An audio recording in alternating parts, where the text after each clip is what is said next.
ஆத்மா வணக்கங்கள்.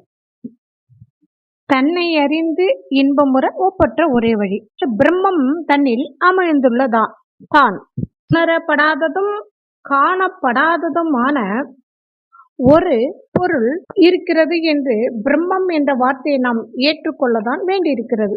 பல்வேறு இனங்கள் மற்றும் மதங்களை சார்ந்த மக்கள் தங்களுடைய மறை நூல்களுக்காகவும் கடவுள், கோடா, பிரம்மா, ஹரி மற்றும் ஹரன் போன்ற பல்வேறு தெய்வங்களுக்காகவும் தங்களுக்குள் போராடுகிறார்கள். ஆனால் மனித குலம் முழுவதற்கும் மட்டுமல்லாமல் விலங்குகளுக்கும் பறவைகளுக்கு கூட தமக்குள் ஆத்மா இருப்பதை பற்றி ஐயம் எதுவும் இல்லை. நான் உயிர் வாழ்கின்றேன் என்று அவை உணர்கின்றன. நான் உயிர் வாழவில்லை என்று சொல்லிக்கொண்டு மேற்கூறிய உண்மையை மறுத்து வாதாடுவோர் யாரேனும் இருந்தால் கூட அந்த மறுப்பிற்கான அவர் கருத்தும் அந்த மறுப்பை நிரூபிக்க அவர் பயன்படுத்தும் சொற்களும் அவர் உயிர் வாழ்கின்றார் என்ற உண்மையை தெளிவாக நிலைநாட்டுகின்றன.